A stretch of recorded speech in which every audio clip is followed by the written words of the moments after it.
unité de décollage du drone. Cette unité est à la recherche de cibles ennemies. J'ai une unité drone de recours en vol. Un drone équipé d'une caméra permet d'observer la zone. Niveau de batterie, bon. 60. Ok, sûr. Après quelques minutes, une cible est en vue. Jaune de jaune unité, visuel sur un véhicule léger se déplaçant sur l'axe Bravo d'ouest en est. Objectif, le neutraliser. Ok, en mesure de le détruire. Ok, sur mon ordre, je ferai décoller le drone. Ok, je me prépare. Un second drone chargé d'explosifs est déployé. Décollage drone FPV. Équipé d'un casque, son opérateur le pilote en immersion totale, comme s'il se trouvait à l'intérieur de l'appareil. Le caporal Anthony guide l'opérateur grâce au drone d'observation. Donc à l'est. On va directement à l'est de notre position. Dès que la cible est en vue, le drone kamikaze lui fonce dessus.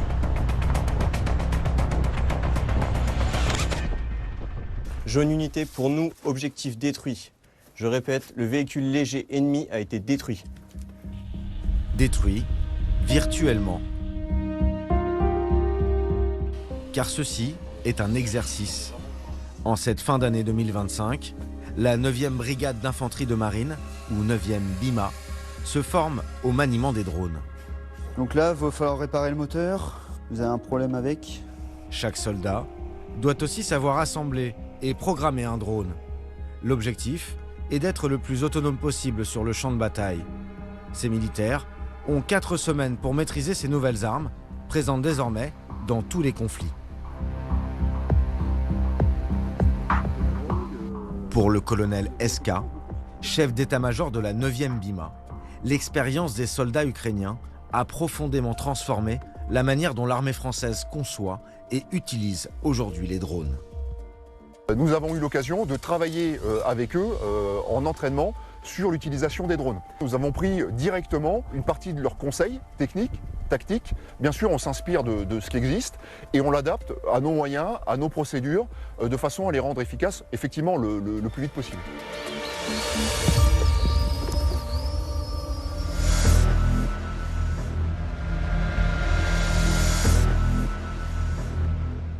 En Ukraine, les drones ont bouleversé la manière de faire la guerre. Depuis 4 ans, ils ont évolué. De simples outils d'observation, ils sont devenus de véritables armes de combat.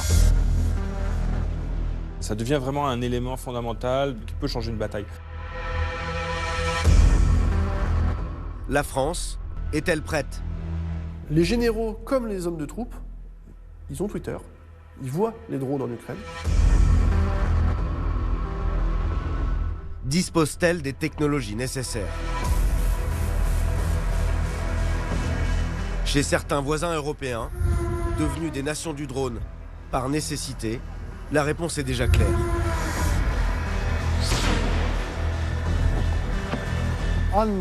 Les drones sont dominants sur le champ de bataille. Bienvenue dans l'ère du drone, une révolution qui met désormais sous pression toutes les armées du monde.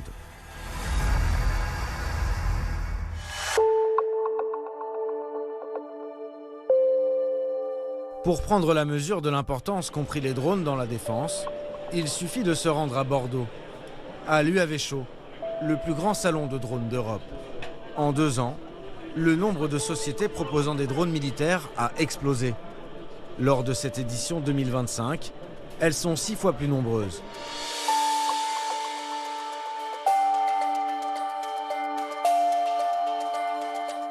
La plupart ont adapté leur modèle existant aux demandes de l'armée.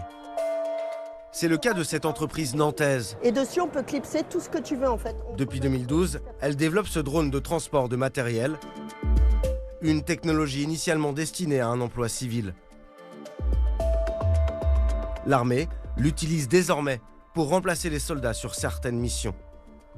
L'idée, c'est de pouvoir ravitailler éventuellement les troupes, transporter des médicaments, transporter des munitions, tout ce qui peut être nécessaire. Alors, ce n'est pas un drone furtif, il n'est pas très discret, il a quand même ses 3 mètres d'envergure. Toutefois, c'est un appareil qu'on peut se permettre de perdre, contrairement à des humains. Quelques stands plus loin, cette start-up bordelaise présente un modèle que l'armée de terre s'apprête à intégrer à son arsenal. Un appareil unique au monde, 100% français, capable de changer de direction en une fraction de seconde, avec une vitesse de pointe de 200 km/h, pouvant à la fois remplir des missions de reconnaissance et intercepter des drones ennemis.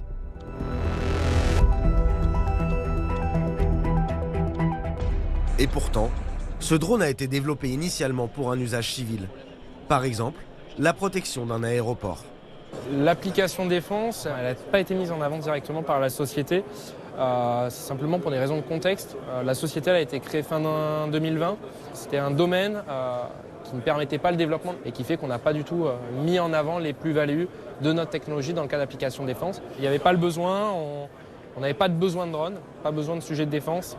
Aujourd'hui, ils ont besoin de ce type de technologie, donc ils sont beaucoup plus rapides et efficaces, on va dire, pour avancer dans les discussions, et donc ce qui permet à la société forcément de mieux se développer. L'armée française s'appuie désormais sur de petites entreprises, nouvelles venues dans le monde de la défense. Portées par l'essor de l'intelligence artificielle, ces PME développent des technologies de pointe, leur ouvrant un secteur longtemps réservé aux grands industriels.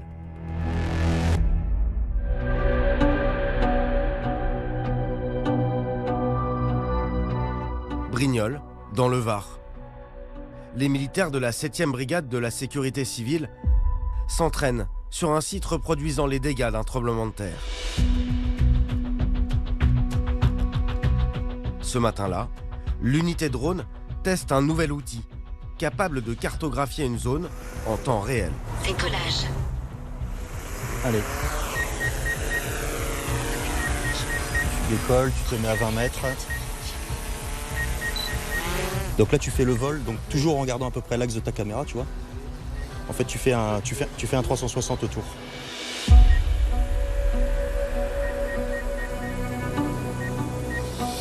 La vitesse hauteur, ça vous va là? Ouais, t'es impeccable. Ouais. Dès que le vol débute, les images du drone sont transmises instantanément à l'ordinateur de Guillaume Cortès, l'un des créateurs du logiciel. Un plan en 3 dimensions apparaît alors sur son écran. Le drone est juste ici, en train de se déplacer. On le voit en jaune se déplacer et au fur et à mesure qu'il se déplace, nous on peut aller voir ce qu'il a capturé. En moins de 2 minutes, la zone est cartographiée dans ses moindres détails. On a la capacité de faire des mesures, de venir localiser des points grâce aux coordonnées GPS que nous fournit le drone pour fournir ces coordonnées GPS à une autre équipe d'intervention par exemple. Là, on va faire une mesure de la hauteur du tas de décombres, donc on positionne simplement 2 points dans la 3D et on affiche la mesure de l'objet en question. On peut mesurer des plus grandes distances, on peut venir mesurer la trajectoire pour accéder à ce point-là, voilà. Et donc là, on a 2 mesures qui nous donnent la distance à parcourir pour un véhicule qui voudrait accéder à cette zone. C'est en temps réel. C'est en temps réel, le drone n'a pas besoin de revenir. S'il est détruit ou perdu, on a quand même la reconstruction 3D sur le terminal. On peut l'exploiter, on peut l'utiliser a posteriori, pendant la mission, etc. Est-ce qu'on peut imaginer que ça puisse être utilisé par des unités combattantes? Alors ça peut être utilisé par des unités combattantes. Par exemple, dans le cas d'un assaut, venir mesurer la hauteur d'un mur pour savoir quelle échelle utiliser pour passer par-dessus, la taille d'une fenêtre, savoir si on va pouvoir pénétrer le bâtiment par cette fenêtre-là, voilà, des choses comme ça, et du coup préparer l'équipement logistique, mais aussi les équipes d'intervention pour intervenir sur la zone. C'est très simple d'utilisation, c'est très intuitif et tout l'intérêt justement est de gagner en délai et de pouvoir avoir une modélisation en 3 dimensions le plus rapide et le plus précis possible. Nous en avons rêvé, nous avons cherché et nous avons trouvé une société donc, qui nous permet de disposer de cet outil. Des militaires conquis, et pourtant, la société de Guillaume Cortès n'y connaissait absolument rien au monde de la défense il y a encore 18 mois. Début 2024, on a vu que la technologie de reconstruction temps réel avait de la valeur pour les forces d'intervention, que ce soit militaires ou civiles. On a fait en l'occurrence un salon où on a rencontré beaucoup d'opérationnels qui nous ont tout de suite dit qu'ils avaient besoin de cette technologie. Et donc on a fait une transition vers un produit orienté pour ce marché-là. L'armée est un client assez exigeant où on est obligé de discuter avec les forces pour adapter le produit à leurs besoins et à leur cas d'usage spécifique pour pouvoir le déployer en conditions opérationnelles. Les discussions avancent notamment avec l'armée de terre et les forces spéciales. Mais à ce stade, en dehors de la sécurité civile, aucune commande ferme n'a encore été passée. Une situation qui pousse cette société française à se tourner vers d'autres pays, comme l'État de Singapour, qui a déjà acquis le logiciel. Une fuite à l'étranger, d'un Made in France hautement stratégique, qui soulève des enjeux de souveraineté. Et à la fin, c'est celui qui paye qui va avoir de l'influence. En France, on peut dire qu'on est très intéressé par les drones. Mais si à la fin on n'achète pas et que les entreprises privées n'ont pas finalement d'intérêt financier, alors ces entreprises-là, elles partiront. Alors ce seront les normes et les besoins de ces pays-là qui seront pris en compte prioritairement. Et si la France fait face à une urgence, dit que j'ai besoin d'acheter maintenant vite, elle finira par devoir acheter du matériel qui a été développé pour d'autres. Ce qui n'est pas spécialement dans les habitudes des armées françaises qui ont l'habitude d'avoir une industrie qui produit avant tout pour elles. Et aujourd'hui, en matière de drones, l'urgence est là. L'armée doit rattraper son retard. Un retard d'autant plus surprenant que les premiers drones militaires sont déployés sur les théâtres de guerre depuis plus de 25 ans.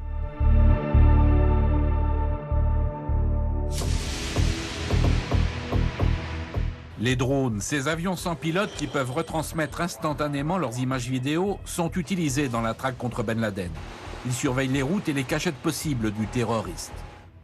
Les premiers apparaissent au début des années 2000, en Afghanistan. Il s'agit alors essentiellement de drones de surveillance, dits MAL, pour moyenne altitude, longue endurance. Mais deux conflits vont profondément transformer leur usage. Les drones deviennent alors des armes.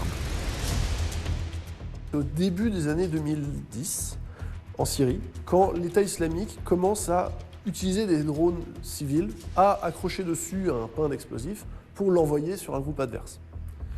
C'était relativement ponctuel, on va dire. Ça ne faisait pas forcément système. Néanmoins, ça a fait école.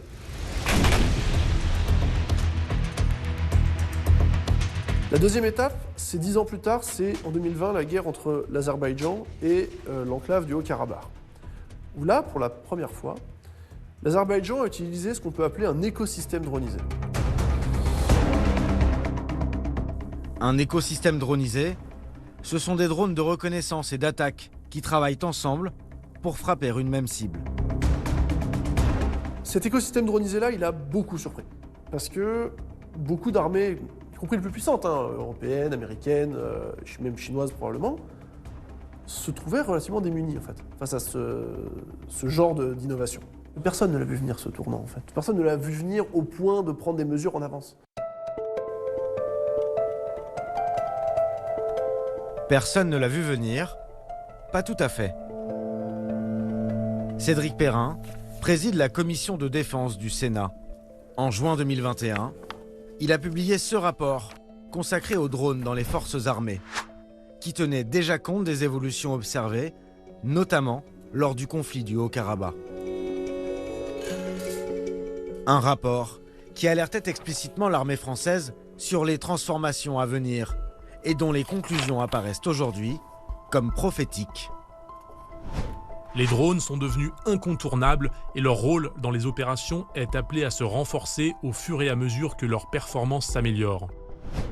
La perspective d'un retour des conflits symétriques, voire de haute intensité, conduit naturellement à s'interroger sur le type de drone dont nos forces armées auront besoin à l'avenir. Il s'agit d'une lacune préoccupante qu'il est urgent de combler. On dit à ce moment-là, on n'est pas prêt, on n'a pas ce qu'il faut, on avait rien ou quasiment rien, on avait quelques drones MAL, donc moyenne altitude, longue endurance, c'est des drones qui font 22 mètres d'envergure, des Reapers, et quelques drones tactiques, mais en gros ça s'arrêtait là. Ceux qui sont en responsabilité à ce moment-là disent finalement c'est peut-être pas forcément une bonne solution, la solution. Par exemple, une entreprise comme Dassault, qui est parfaitement capable de travailler sur ces sujets, on lui demande d'aller plutôt vers le drone du futur, de faire le fameux Neuron, qui est un excellent drone, mais qui ne répond pas en tout cas à la menace des années 2010, 2020, 2025. Et ce choix, c'est pas forcément le meilleur choix, parce que en tout cas dans l'usage des 15 années qui suivront, on voit bien qu'on n'est pas au niveau et qu'on n'a pas la capacité. Le rapport de Cédric Perrin préconise donc d'investir au plus vite dans ces nouvelles technologies d'attaque, mais aussi de pouvoir s'en défendre. Car la menace est croissante, y compris sur le territoire national. Pour preuve, fin 2025, des drones d'observation suspects ont été signalés à proximité de plusieurs sites sensibles de l'Hexagone. Le 11 novembre, au-dessus de la gare de Mulhouse, où stationnaient des chars Leclerc, de retour d'un exercice en Suisse. Le lendemain, à Bergerac en Dordogne, c'est autour d'une usine stratégique produisant de la poudre pour obus. Le 26 novembre, à Creil dans l'Oise, un survol nocturne de la base aérienne abritant la direction du renseignement militaire. Enfin, plusieurs engins suspects auraient été aperçus le 4 décembre au-dessus de l'île Longue, dans le Finistère, base navale qui abrite les sous-marins nucléaires français. La France n'est pas le seul pays. En quelques mois, plusieurs dizaines d'incidents de la sorte ont ainsi été rapportés dans toute l'Europe, au-dessus de bases militaires et d'aéroports, au Danemark, en Norvège, en Suède, provoquant des perturbations très importantes du trafic aérien. La lutte anti-drone, c'est la base de tout. Il faut développer des matériels, des moyens qui permettent de lutter efficacement contre ce type d'agression ou de test. C'est une évidence. La protection du territoire français face à ces nouvelles menaces est devenue un enjeu majeur. Et la France a peut-être déjà une réponse. Un canon anti-drone développé par Thales. C'est la première fois que le géant français de l'armement autorise une équipe de télévision à pénétrer sur ce site de production. Ici, c'est le système Rapid Fire. C'est la réponse optimale contre la lutte anti-drone. Le Rapid Fire, c'est une solution qui est modulable et adaptatif. Pourquoi ? Parce qu'on va pouvoir protéger les bateaux, on va pouvoir les déposer pour pouvoir défendre par exemple des bases militaires, ou on va pouvoir les mettre donc intégrés sur un camion pour pouvoir défendre des choses en mouvement. La Marine nationale a déjà passé commande d'une 50aine de modèles. Ils équipent et protègent les navires contre les menaces drones. Le Rapid Fire peut détecter une cible à 80 km et la détruire dans un rayon de 4 km à 50 mètres. Ici, vous avez donc une caméra jour, une caméra infrarouge qui va permettre également de voir la nuit et par mauvais temps, mais également un télémètre laser qui va définir à quelle distance exacte est la cible. La menace apparaît, donc elle est détectée au moyen par exemple d'un radar. Ce radar qui sont donc les oreilles vont pouvoir envoyer l'information au Rapid Fire qui lui-même, grâce à ses yeux, va pouvoir pointer la cible.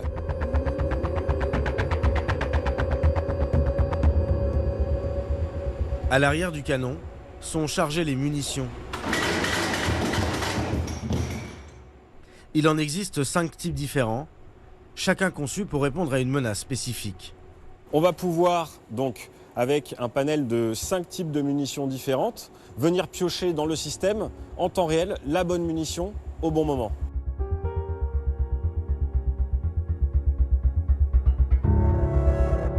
Pour pouvoir traiter également des menaces aériennes, il y a un type de munition qui est tout à fait spécifique, qui s'appelle l'A3B, Anti-Aerial Airburst. L'A3B est précisément conçue pour la lutte anti-drone. Une fois tirée, elle explose à proximité de la cible et projette un nuage de microbilles de tungstène, un métal extrêmement résistant qui détruit le drone par fragmentation. Une technologie développée avec KNDS, le leader français de la munition. C'est l'un des rares projets de la défense française à travailler sur cette menace depuis 10 ans déjà.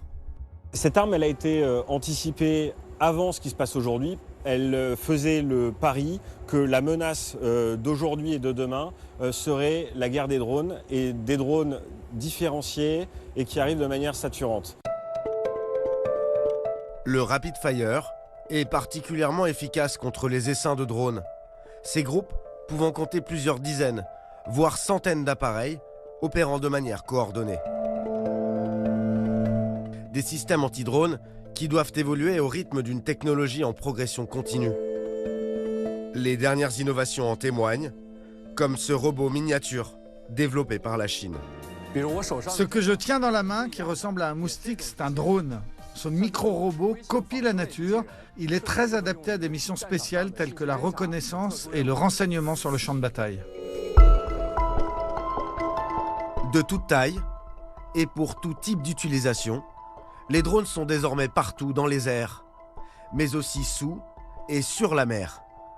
Comme ces drones navals ukrainiens qui font des ravages dans la flotte russe en mer Noire.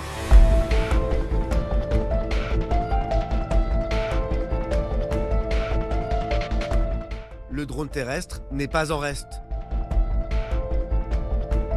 À l'image de cette petite chenille, un drone de renseignement américain. L'armée française regarde avec beaucoup d'intérêt ce que font ses alliés.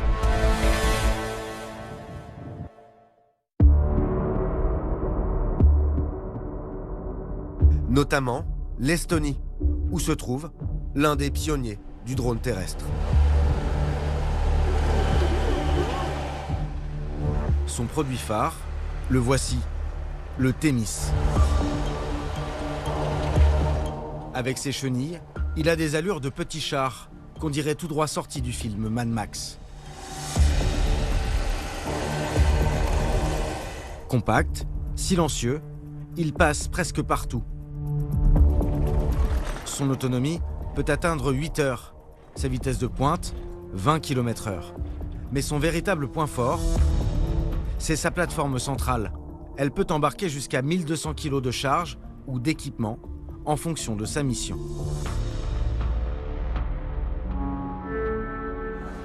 Milrem Robotics, la société qui le produit, a accepté de nous ouvrir ses portes.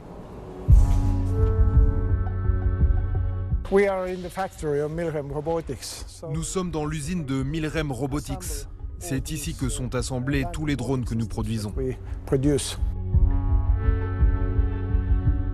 Une production artisanale. Chaque drone nécessite plus de 200 heures de travail. On dirait un petit char. Ça y ressemble, mais je ne dirais pas que c'est un char. C'est plutôt un dispositif de soutien à l'infanterie. On peut y installer différentes armes, par exemple une mitrailleuse, un système anti-char ou de défense aérienne. C'est un véhicule polyvalent. On peut aussi l'utiliser pour le transport logistique, pour le dernier kilomètre, apporter des munitions, de la nourriture, des fournitures aux troupes ou évacuer des blessés. C'est un drone multi-usage, utilisable dans de nombreuses opérations.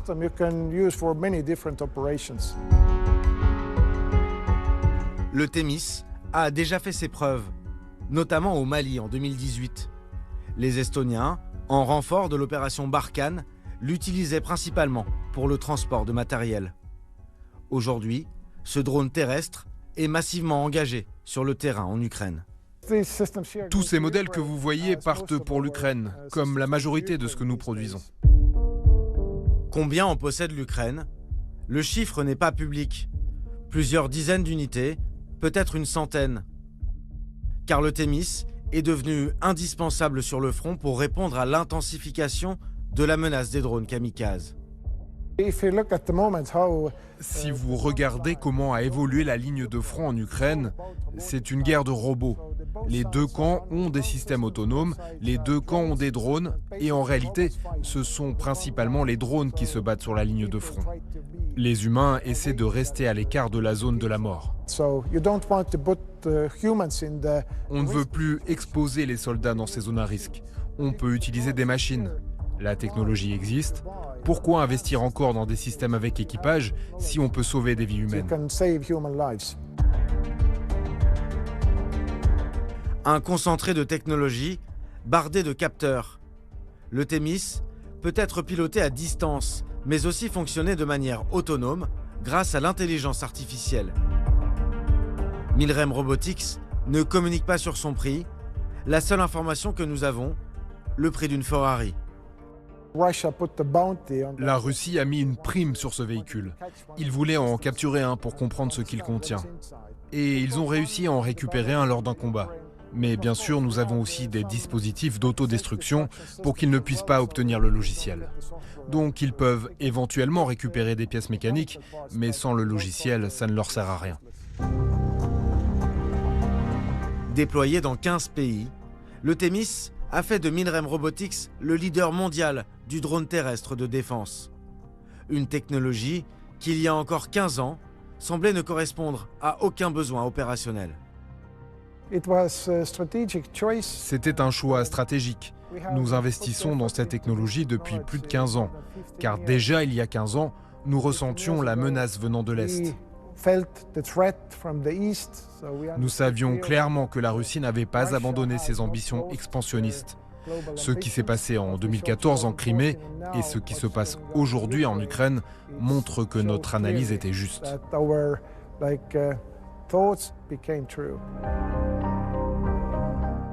Une menace prise très au sérieux par les 1,3 million d'Estoniens.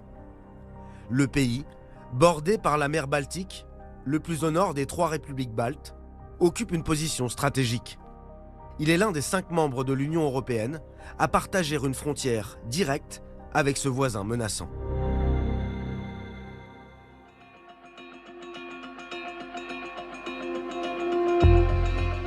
Bienvenue à Narva. 53 000 habitants, c'est la 3e ville du pays et aussi la plus orientale. La rivière Narva, qui lui donne son nom, est un rendez-vous apprécié des pêcheurs amateurs. Mais la carte postale s'arrête là. Car Narva est le principal point de passage sur les 294 km de frontière entre l'Estonie et la Russie. La zone frontalière de Narva est sous la responsabilité du commissaire principal Eric Liva.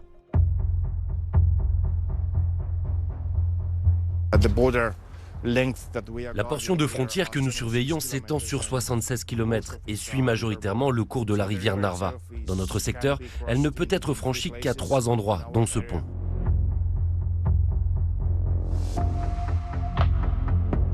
Le 17 décembre 2025, 2 jours avant notre tournage, 3 gardes-frontières russes ont pénétré pendant plusieurs minutes en territoire estonien, 70 km plus au sud. On peut les voir ici, filmés par une caméra de surveillance estonienne. Pour le commissaire Liva, ce type d'incident qui se multiplie ces derniers mois justifie le recours à des technologies de pointe, à commencer par les drones.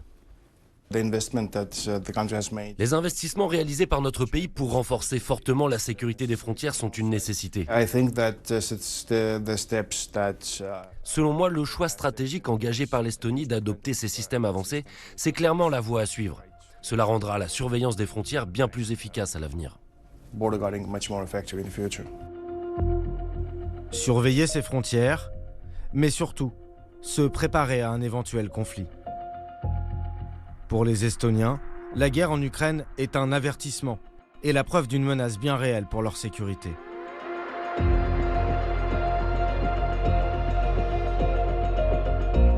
Même si l'Estonie est membre de l'OTAN, son ministre de la Défense, Hanno Pevkur, en est convaincu.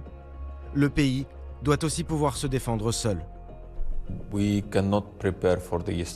ne peut pas se préparer à la guerre d'hier. Il faut se préparer à celle de demain.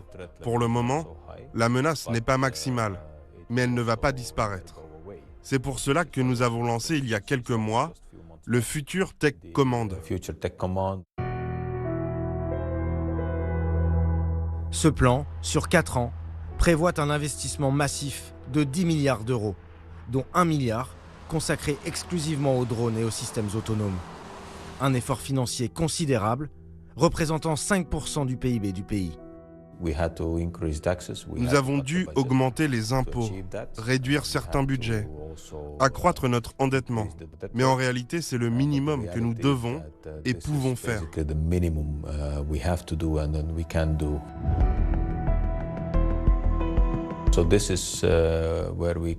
L'une des principales leçons tirées de l'Ukraine concerne précisément les drones.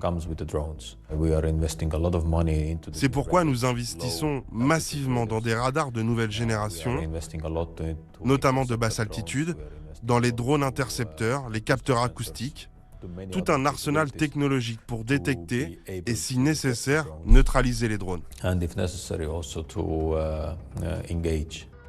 Un arsenal déjà opérationnel, le système Air Shield, surnommé le bouclier balte.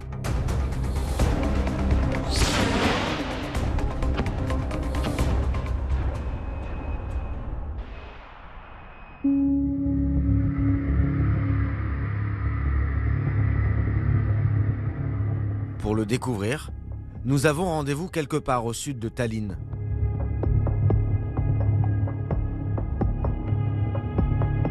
Dans cette simple fourgonnette se cache une technologie de dernière génération. En moins de 5 minutes, la chasse au drone peut commencer. Il suffit de déployer cette antenne. Il y a 2 radars et 2 caméras. Les radars sont de courte portée. Les caméras sont des capteurs longue portée. Il y a une caméra de jour et une caméra thermique pour opérer la nuit.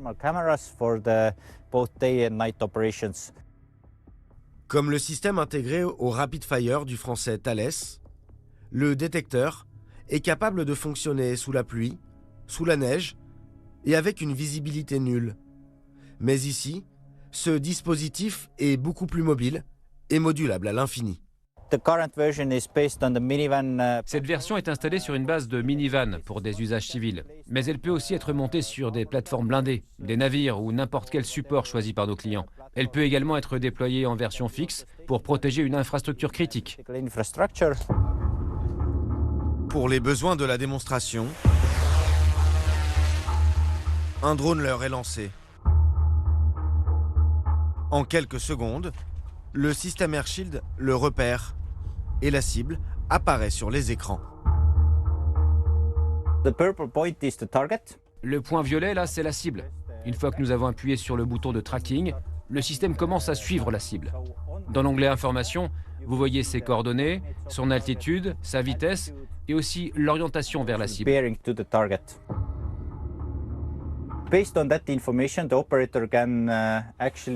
À partir de ces informations, l'opérateur peut déterminer s'il s'agit d'un drone à hélice ou à voilure fixe, d'un drone de renseignement ou d'un drone hostile avec une charge explosive.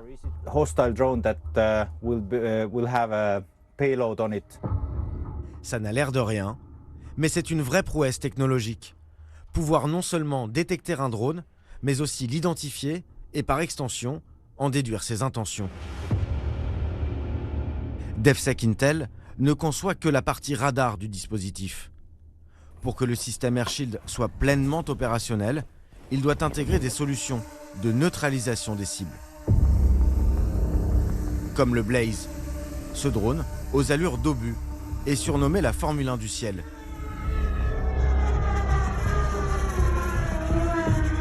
Il fonce à 250 km/h sur ses cibles. Sa mission, percuter les drones ennemis. Rapide, autonome et surtout réutilisable.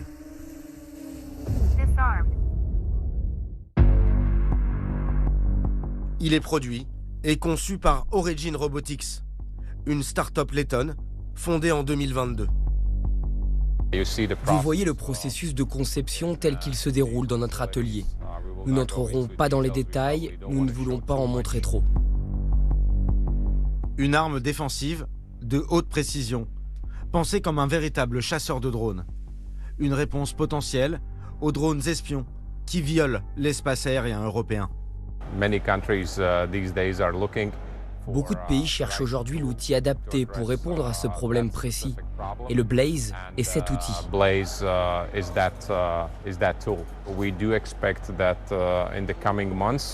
Nous pensons que dans les mois à venir, si le Blaze est déployé pour ce genre de situation, ce genre de menaces, eh bien elles disparaîtront.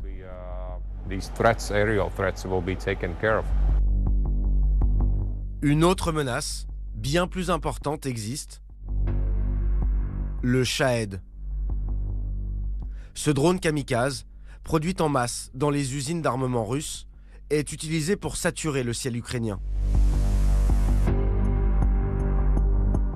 Moscou peut en lancer jusqu'à 600 en une seule nuit. Un déluge aérien qui provoque des ravages sur le territoire ukrainien.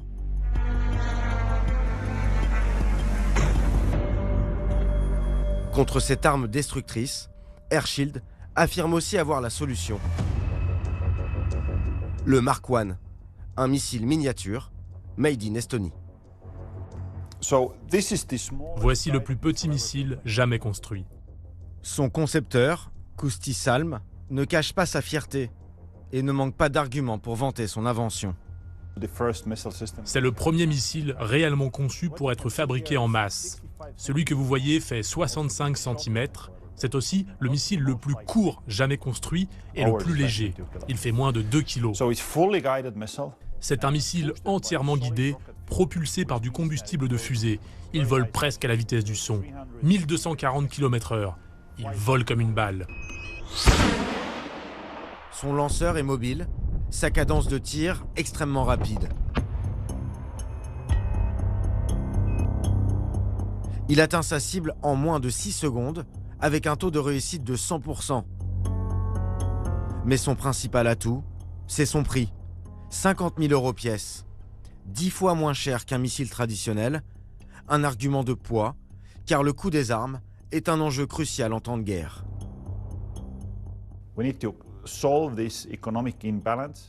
Il faut résoudre le problème du coût. C'est l'objectif du Mark I. Il a déjà un prix équivalent à celui d'un Shahed.